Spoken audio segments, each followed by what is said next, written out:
Captain Daho Kim stood at the wide window of the starship horizon, staring at the blue and green planet below. His dark eyes reflected the gentle glow of the unknown world. After 15 years in space, Daho had seen many strange things, but this mission felt different. "Captain, we are ready to send the landing team," said Officer Lee, checking her tablet. Daho nodded. "Tell them to prepare the shuttle." The Alliance of Sovereign Species had strict rules about meeting new civilizations. Daho knew them all by heart. Humans were the newest members of the Alliance, having joined only 30 years ago. Many older species still did not trust humans, calling them too emotional and unpredictable. "This is our chance to prove them wrong," Daho said to himself. The landing team gathered in the shuttle bay. Science Officer Minna Park checked her equipment one last time. Engineer Han Su adjusted his translator. Security Chief Ji Wu Kang made sure her team was ready. "Remember," Daho told them, "we are guests here." The scans show the Dracarians are advanced, but they follow old traditions. Be respectful. The shuttle doors closed, and Daho watched from the control room as it flew down to the planet's surface. On the screen, he could see the landing site, a flat area near what looked like a city made of tall, shining towers. As the shuttle landed, Daho held his breath. First contacts were always dangerous. Sometimes they led to friendship, sometimes to war. The doors opened, and Minna was the first to step out. The air was warm and smelled like metal and strange flowers.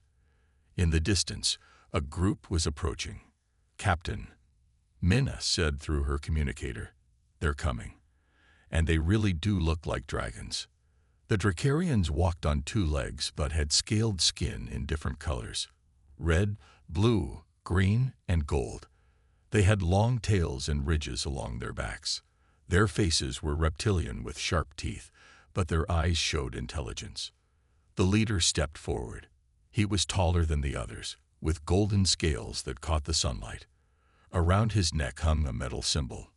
"I am Supreme Guardian Talon," he said, his voice deep. The translator in Minna's ear turned his sounds into words she could understand. "You are not of the Alliance we have observed from afar." "We are of the Alliance," Minna explained. "We are humans from the planet Earth. We joined the Alliance more recently than others." Talon's eyes narrowed. "The small pink species. We have heard of you. Many say you are dangerous." Hansu stepped forward. "We come in peace. We wish to learn about your people." Talon studied them for a long moment. The other Dracarians whispered among themselves. "Very well," Talon finally said. "You may enter our city of Drakkar. But know this, we follow the old ways. Our laws are ancient and must be respected." As they walked toward the shining city, Ji-Woo noticed something strange. The buildings were advanced, with technology that seemed even beyond Alliance standards. But the Dracarians themselves carried weapons that looked ceremonial and old. "A culture of contrasts," Minna whispered to her. In the city center stood a massive building made of what looked like crystal. It reflected the light of the planet's 3 moons, even though it was daytime. "The Temple of Honor," Talon explained. "The heart of our ways." Back on the horizon, Daho received the first images from the landing team. The Alliance representative, an older alien named Zorm, floated into the control room on his gravity pad. "Captain Kim," Zorm said, his voice buzzing, "remember that you must not interfere with their customs, no matter what you see. The prime directive is clear." Daho nodded, but a feeling of worry grew in his chest as he watched his team enter the Crystal Temple. Something told him this mission would test not just their diplomacy, but their humanity itself. The Crystal Temple was cool inside, despite the warm day outside. Minna Park walked slowly, taking notes on her tablet as Talon showed them around. The walls were covered with paintings of Dracarians in battle poses. "Our history is written in blood and honor," Talon said proudly. He pointed to a large painting of a Dracarian standing over a fallen enemy. "This shows the great victory of Supreme Guardian Vox 500 years ago." Minna noticed that every painting showed fighting or death. "Do you have art about other things?" she asked. "Like love or family?" Talon looked confused. What greater love is there than to die with honor for your clan? What greater family bond than to avenge your blood? Min made a note. Honor culture centered around combat and death asterisk. In another part of the city, engineer Hansu was meeting with a Drakarian named Razak. Unlike Talon, whose scales were golden, Razak's were deep blue. He was younger and seemed more curious about the humans. "Your ships use plasma drives?" Razak asked, looking at Hansu's diagrams. "We moved beyond those 20 years ago." Hansu was surprised. "What do you use?" Razak led him to a large building where Drakarian ships were kept. The engines were small but gave off a soft purple glow. "Quantum fold technology," Razak explained. "It bends space rather than pushing through it." Hansu whistled. The Alliance would be very interested in trading for this technology. Razak's face changed. "Technology is not traded. It is earned through proving your worth." "How do you prove worth?" Hansu asked. "Through the trials, of course," Razak said, as if it were obvious. "Combat, endurance, sacrifice." Back at the temple, Jiwoo was watching a ceremony. Young Drakarians were fighting with metal staffs while elders watched closely. "What happens to the losers?" she asked a nearby Drakarian. "They serve the winners for one full moon cycle," the Drakarian answered. "It teaches humility." "And if someone breaks a rule?" Jiwoo asked. The Drakarian's eyes narrowed. "Rule breakers pay in blood. Small crimes need small payment. Perhaps just a cut or scar. Great crimes need great payment, a life." Jiwoo's hand moved to her weapon without thinking. That evening, the humans gathered in their shuttle to share what they had learned. Captain Daho had joined them on the surface, along with the Alliance representative Zorm. "Their technology is amazing," Hansu said, "but they won't share it unless we prove ourselves through combat." "Their justice system is harsh," Jiwoo added. "Death seems to be a common punishment." Min showed her notes. "Everything centers around honor and combat. Death in battle is seen as the highest achievement." Daho frowned. "This will make relations difficult. The Alliance doesn't allow member species to engage in death combat for any reason." Zorm floated silently, listening. Finally, he spoke. "Many species have violent pasts, humans included, yes. We do not judge. We observe. But if someone gets in trouble here," Jiwoo began. "Then they face Drakarian justice," Zorm finished. "The prime directive is clear. We do not interfere with local customs." As they talked, they heard a commotion outside. Looking through the shuttle windows, they saw a young Drakarian running past, followed by others. His scales were green, and he looked terrified. "What's happening?" Daho asked as a group of guard Drakarians ran by. A nearby Drakarian stopped. "It is Kirak. He was hunting in the sacred forest and damaged the monument of the first guardian. Now he runs, but he cannot escape justice."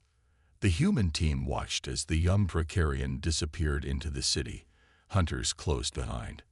"I have a bad feeling about this," Hansu said quietly. Daho looked at Zorm.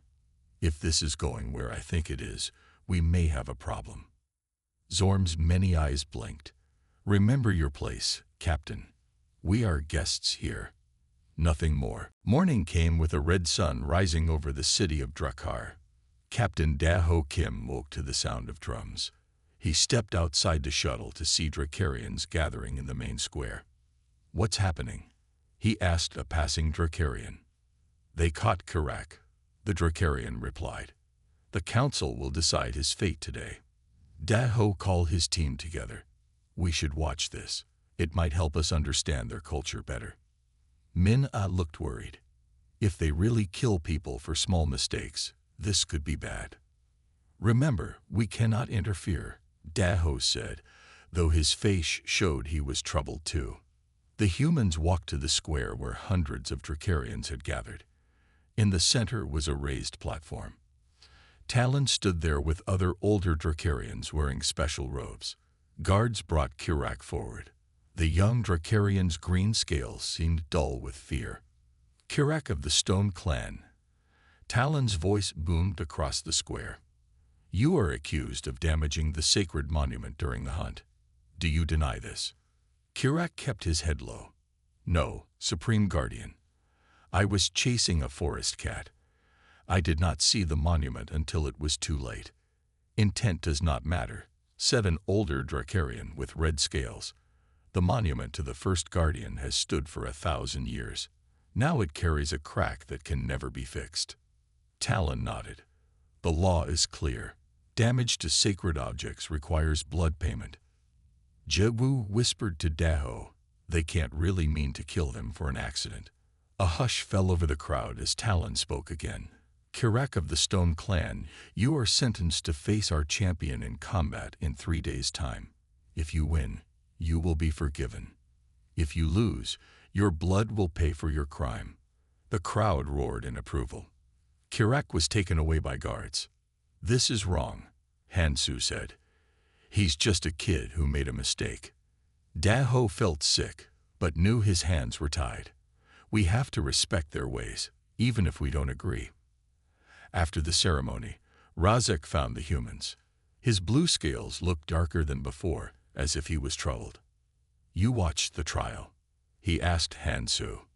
Yes, your friend will have to fight. Razak's tail twitched. Kirak is not just my friend. He is my cousin. We grew up together. Minna stepped closer. We're sorry. Can anything be done? No. The law is the law, Razak said. Then he looked around and lowered his voice. But there is more you should know. I have been chosen as the champion. The humans stared in shock. You? Hansu asked. But he's your cousin. That is why I was chosen, Razak explained. To prove that our loyalty to the law is greater than blood ties. Jewu's hand went to her weapon again. So you have to kill your own cousin for an accident. It is the way it has always been, Razak said, but his voice shook slightly. Later, back at the shuttle, the humans argued about what to do. Zorm, the Alliance representative, listened silently. We have to do something, Jiwu insisted. This is murder, not justice. The Prime Directive. Daho began. I know what it says. Jiwu cut in. But sometimes rules need to be broken. Minna was searching through her notes. Maybe there's something in their own laws we can use. Some loophole. Hansu looked out the window at the city. Razak doesn't want to do this. I could see it in his eyes. Zorm finally spoke. Many cultures seem cruel to outsiders. Would Drakarians not find some human customs equally strange? Who are we to judge? We're not judging, Daho said firmly. But we can't watch an execution for an accident and do nothing. As the sun set, turning the crystal buildings red and gold, the humans knew they had 3 days to find a solution. 3 days before Razak would be forced to kill his own cousin, or break a law that had stood for thousands of years. For 2 days, the human team tried to find a way to save Kirak. Minna spent hours reading about Drakarian laws.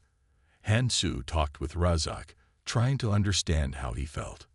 Jiwu explored the city, looking for allies who might disagree with the harsh punishment. The morning of the 3rd day arrived too quickly.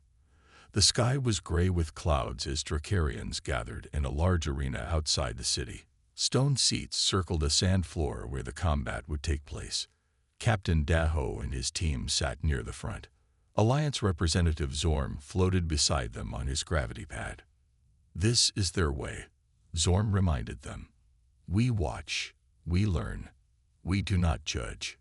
Talon and the Council of Elders entered first, taking seats on a high platform. Then guards brought in Kirak.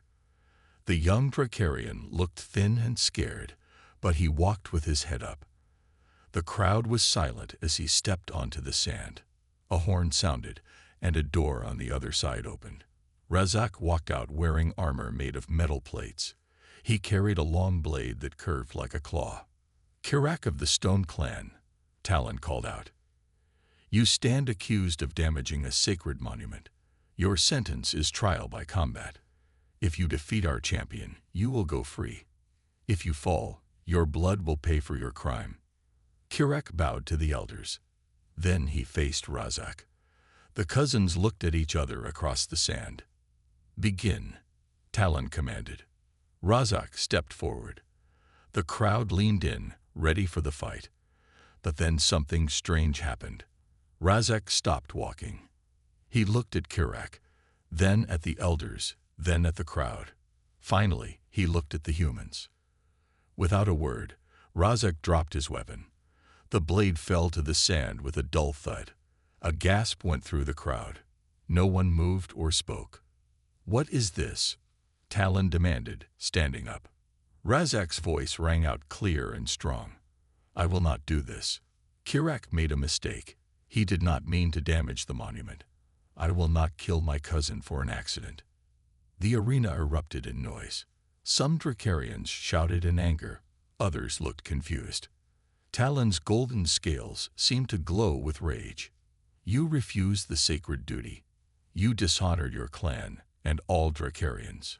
If honor demands I kill someone for an accident, then perhaps our understanding of honor is wrong, Razak replied. Hansu whispered to his friends, he's doing it. He's actually standing up to them. Talon raised his hand, and the crowd fell silent. Razak of the Blue Scales, you have broken our oldest law. The champion must fight. Since you refuse, you now face the same punishment as Kirak. Razak nodded, as if he had expected this. Both of you will face a new champion tomorrow, Talon continued.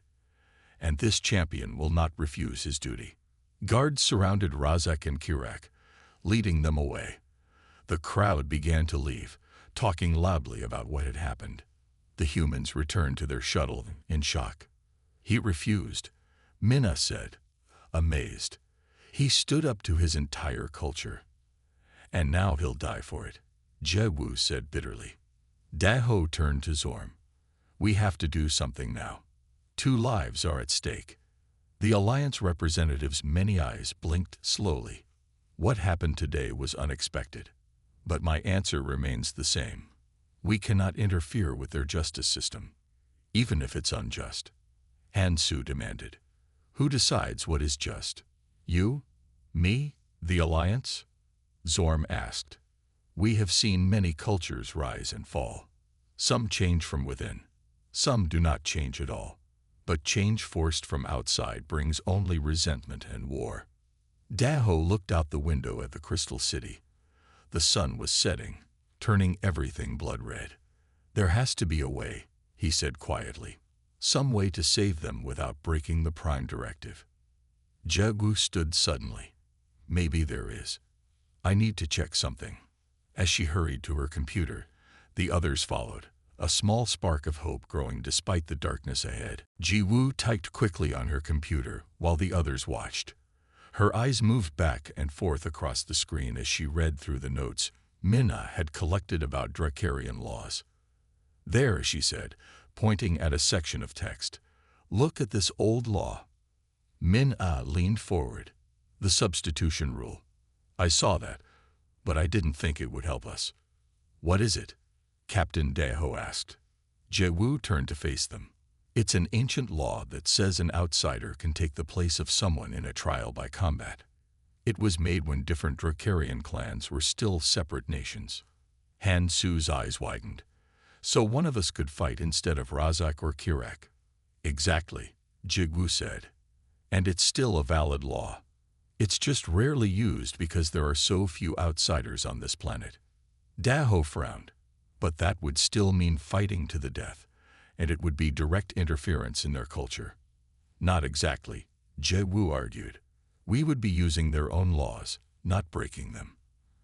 And I'm not planning to kill anyone. The room fell silent as everyone realized what Jewu was suggesting. You want to volunteer? Hansu asked in disbelief. Jewu nodded. I have combat training, and I have a plan that might change how they think about their laws. Minna shook her head. It's too dangerous. What other choice do we have? Jiwoo asked. We can't just let them die. Zorm, who had been listening silently, now spoke. Captain Kim, I must officially remind you that Alliance regulations forbid direct intervention in local customs. Daho paced the room, deep in thought. Finally, he stopped and looked at Jiwoo. If you volunteer under their laws, technically we aren't breaking the Prime Directive, he said slowly. But I can't order you to do this. It's too dangerous. I'm volunteering, Jiwoo said firmly. And I believe I can end this without anyone dying. The door to the shuttle opened, and a Drakarian guard entered. The Supreme Guardian requests your presence, the guard said. The humans followed the guard to the Crystal Temple, where Talon waited with the Council of Elders. The large room was lit by glowing stones that cast strange shadows on the walls. Humans, Talon said, his voice echoing. Tomorrow's trial will continue as planned. Razak and Kirak have broken our laws and will face justice. Supreme Guardian, Daho said carefully. We have been studying your laws and customs with great interest. Talon's eyes narrowed. Have you? Yes, Daho continued. And we have discovered the ancient substitution rule. Is it still valid? The elders whispered among themselves. Talon's tail twitched in surprise. It is valid, he admitted. Though it has not been used in many generations. Why do you ask? Jiwoo stepped forward. I wish to invoke the substitution rule. I will take Razak's place as champion. The room erupted in noise as the elders argued among themselves. Talon raised his hand for silence. You wish to fight in place of our champion? He asked, clearly confused. That would mean you must execute both Razak and Kirak. No, Jiwoo said. I will take Razak's place, but I will follow his example. I will not kill. One of the elders stood up, his red scales bright in the glowing light. Impossible. The champion must fight to the death. Your law says the champion must face the accused in combat, Jiwoo argued. It does not say the champion must kill. The elders looked to Talon, who was considering Jiwoo's words carefully. This is highly unusual, he said finally, but the law does allow for substitution. He stood up to his full height, towering over the humans. Very well. Jiwoo of Earth, you may take Razak's place as champion, but be warned. If you refuse to fight, you will face the same punishment as he does. As the humans left the temple, Minut grabbed Jiwoo's arm. What are you going to do? If you don't fight, you'll die too. Jiwoo smiled slightly. I never said I wouldn't fight. I said I wouldn't kill. Back at the shuttle, Daho called the horizon.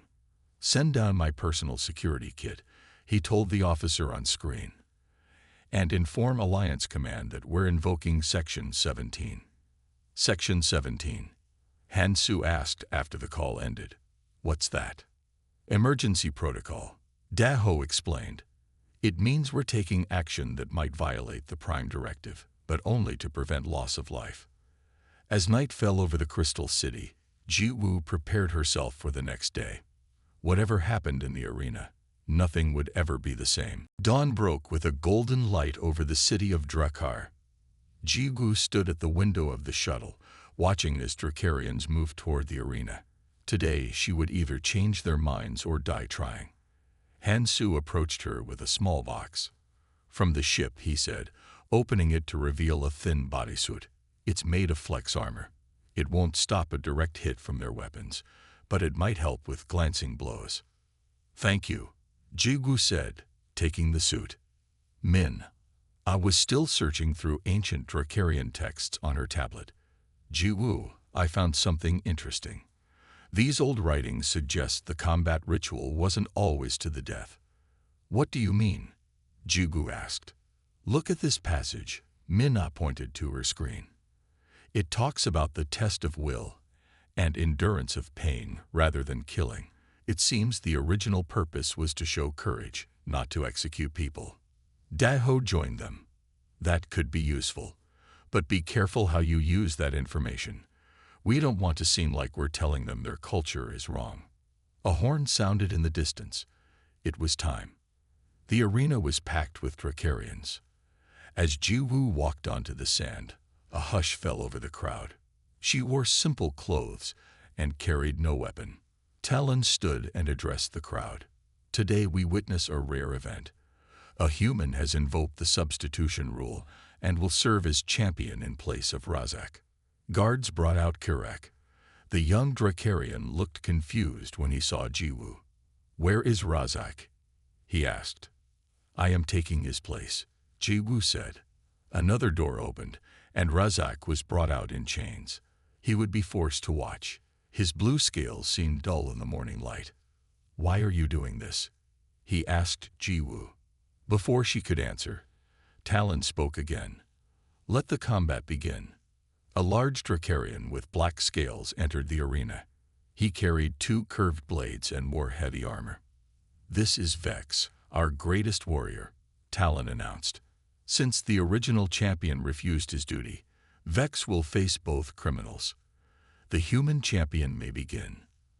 The crowd waited for Jiwoo to attack. Instead, she stood still, hands at her sides. Vex circled her, confused. "Take a weapon," he growled. "I don't need one," Jiwoo replied. "I will not fight to kill."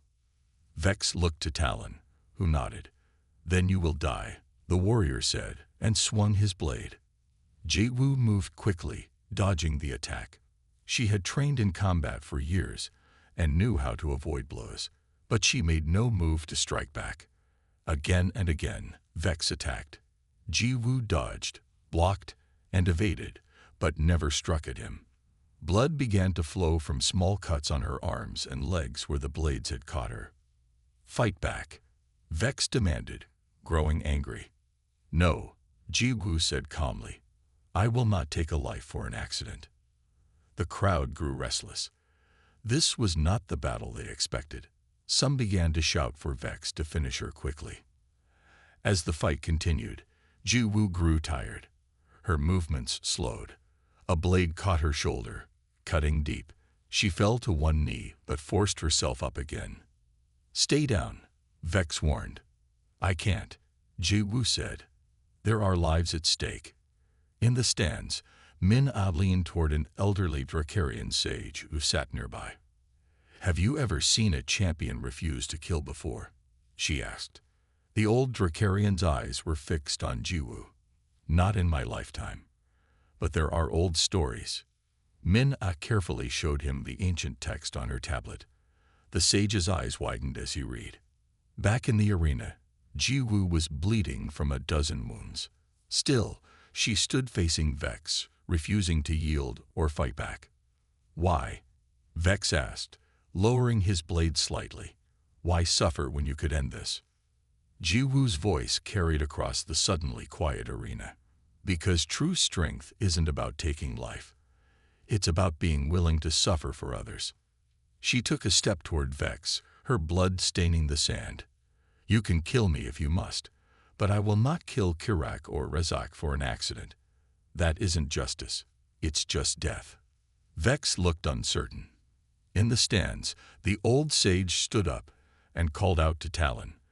The Supreme Guardian frowned, then motioned for the sage to approach. As the two spoke, Jiwoo swayed on her feet. She had lost too much blood. The world began to blur around her. The last thing she saw before darkness took her was the old sage holding up an ancient scroll, and Talon's face changing from anger to shock. Jiwoo opened her eyes slowly. She was lying on a stone table inside what looked like a small room in the temple. Her wounds had been cleaned and wrapped with soft leaves that smelled like mint. Captain Daeho sat beside her. "You're awake," he said with relief. "You lost a lot of blood." "What happened?" Jiwoo asked, her voice weak. "Kirak and Razak. They're safe for now," Daeho assured her. "The combat was stopped after you collapsed." The door opened, and Min-Ah hurried in with Han-Soo. "She's awake," Min-Ah said happily. "Good. We don't have much time." Jiwoo tried to sit up. Pain shot through her body, but she forced herself to move. Time for what? The council is meeting, Han Su explained. The old sage showed them ancient texts that support what you did. But some of the younger warriors are angry. They say the old ways should not change. I need to go back, Jiwu said, standing shakily. You can barely walk, Daho protested. Jiwu took a deep breath. If I don't finish this, everything I did was for nothing. The humans made their way back to the arena. The crowd was still there, but now the elders sat in a circle in the center, arguing loudly. Talon watched silently, his golden scales reflecting the afternoon sun. When Jiwu appeared at the entrance, a hush fell over the arena. She walked slowly to the center, each step painful but determined. I wish to continue, she said, her voice stronger than she felt. Talon studied her carefully. The combat was stopped when you fell. Some say this means you lost. I did not yield, Jiwu replied. I am still standing. The old sage who had shown Talon the scroll stepped forward. His scales were gray with age, but his eyes were bright. This human has shown us something we had forgotten, he said. The true meaning of our oldest rituals. He held up the ancient scroll for all to see. Our earliest laws speak not of killing, but of endurance. The champion was meant to test the accused, to see if they had the strength to bear pain for others. Some Dracarians shouted in protest. A younger elder with green scales stood up. These are weak words from weak times, he said. Our strength comes from our willingness to kill. No, came a voice from the side. It was Vex, the black-scaled warrior who had fought Jiwu. Real strength is not in killing. I have taken many lives in combat, and none showed the courage of this human who refused to fight back. Vex walked to the center and faced Jiwu. She could have used weapons. She could have tried to kill me. Instead, she took pain meant for others. That is true honor. Talon raised his hand for silence.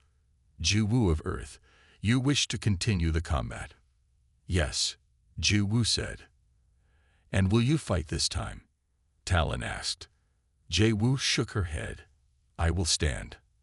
I will endure. But I will not kill for an accident. Vex picked up one of his blades and approached Jiwu. The crowd grew quiet, wondering what would happen. Then, to everyone's surprise, Vex knelt before Jiwu and placed his blade at her feet. I will not fight someone with more honor than I have, he said. One by one, other warriors in the crowd stood up. They removed their weapons and held them high, then placed them on the ground. It began with a few, then dozens, then hundreds. The green-scaled elder shouted in anger. This is treason against our ways. But Talon raised his hand again. Our ways are older than you know, he said. And perhaps it took an outsider to remind us of what we once were. He turned to the crowd. Let Kirak and Razak be brought forward. The two Dracarians were led into the arena, still in chains. Talon approached them, his expression solemn. You have been judged, he said. Then he looked at Jiwu. But your punishment has been taken by another who had the courage to suffer in your place. Talon reached out and broke their chains with his own hands. You are free, he said. And perhaps, in a way, we all are. As the chains fell from Razak and Kirak, the crowd watched in silence. No one had ever seen prisoners freed this way before. For a moment, no one moved or spoke. Then a young Dracarian in the crowd began to tap her tail against the stone floor. Others joined in, creating a rhythm that grew louder and louder. It was their way of showing approval. Jiwu swayed on her feet, still weak from her wounds. Han Su and Minna rushed to her side to help her stand. The old sage approached with the ancient scroll held carefully in his clawed hands. You have shown us a truth we have forgotten, he said to Jiwu. I am Elder Korin, keeper of the old knowledge. For too long, I have kept silent as our ways changed. Minna looked at the scroll with interest. May I ask what it says? Elder Korin nodded and opened the scroll wider. This is the original law of combat trials, written when our people first built cities. It says, The test of honor is not in the taking of life, but in the willingness to bear pain for others. He pointed to symbols carved into the edge of the scroll. These show warriors standing, bleeding, but not killing. The trial was meant to prove courage, not to execute. Talon stepped forward, his golden scales catching the light. Over generations we forgot. We came to believe that killing showed strength. We were wrong. Not everyone agreed. The green-scaled elder who had protested earlier stormed into the center of the arena. "This is weakness," he shouted. "Will we throw away all our traditions because of one human?" "Not throw away," Talon said calmly. "Return to their true meaning." He turned to the humans. "Jiwu of Earth has shown us what we had lost. She took punishment meant for others. She endured pain rather than cause it. This is the honor our ancestors valued." Razak approached Jiwu and bowed deeply. "You suffered for me, a stranger. I will never forget this." Kirek also bowed. "My life is yours," he said simply. Daho stepped forward. "Jiwu needs medical care. We must return to our ship." Talon nodded. "Of course. But first," he removed a metal symbol from around his neck. It was shaped like a flame made of silver and gold. "This is the mark of the first guardian. It has been worn by supreme guardians for thousands of years." He placed it in Jiwu's hand. "You have earned this honor." Jiwu tried to refuse. "I cannot take this. It belongs to your people." "You have shown that you understand our people better than we understood ourselves," Talon said. "Please accept it as a symbol of our gratitude." As the humans prepared to leave, Elder Koran approached Minna. "There are more scrolls," he said, "ancient knowledge that has been locked away for too long. Would you help us understand them?" Minna looked at Daho, who nodded. "We would be honored to help," she said. Back at the shuttle, medical equipment from the horizon had arrived. As a doctor treated Jiwu's wounds, Zorm floated in on his gravity pad. "I must report this incident to Alliance Command," the representative said. "You directly intervened in Drakarian affairs." "We used their own laws," Daho argued. "We didn't force anything on them." Zorm's many eyes blinked. "True. And the outcome was unexpected." For the first time, the alien seemed uncertain. "Perhaps the Prime Directive needs to be reconsidered in some cases." Jiwu spoke from where she lay. "We didn't change their culture. We helped them rediscover what they had lost." Outside the shuttle, Drakarians were gathering. Not with weapons or in anger, but with gifts and offerings. Some carried scrolls, others brought food or medicine. They waited patiently to speak with the humans. "I think," Hansu said with a smile, "that we have made some new friends." As night fell over the crystal city, lights of many colors began to glow. Where once they had shown only the red of combat and blood, now they displayed blues, greens, purples, and golds. "They're celebrating," Minna said, looking out at the beautiful sight.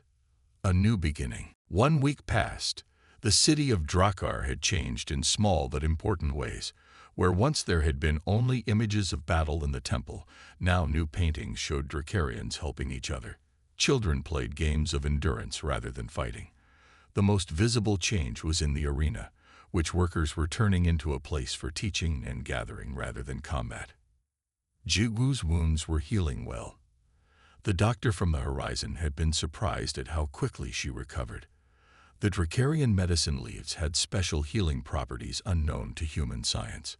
Captain Daho stood on the bridge of the horizon, looking at the blue-green planet below. An official message from Alliance Command flashed on his screen. "What do they say?" Minna asked. Daho smiled. "They are impressed. The Drakarians have requested to join the Alliance as a full member species." "And what about us? Are we in trouble for interfering?" "No," Daho said. "They're calling it cultural exchange rather than interference. Our actions helped prevent violence and open diplomatic relations. Alliance Command is pleased." Hansu entered the bridge. "Jiwu is asking for you both," She's down in the shuttle bay. They found Jiwu standing with Talon, Razak, Kirak, and Elder Korin. The Drakarians had brought gifts, scrolls of ancient knowledge, samples of their healing plants, and technical information about their quantum fold engines.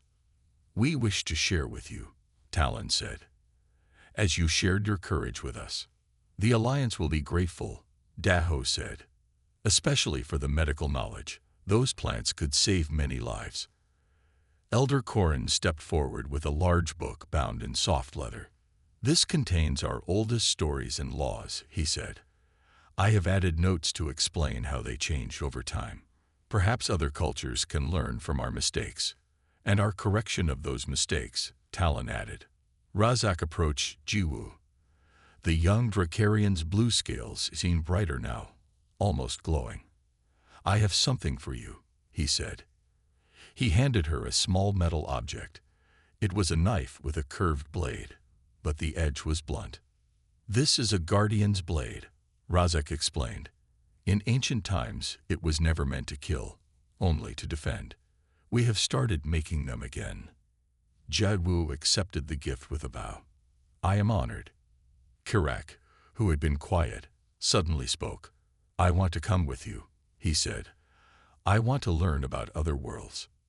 Talon looked surprised, but not angry. "Is this possible?" he asked Daho. "We would need to discuss it with Alliance Command," Daho said.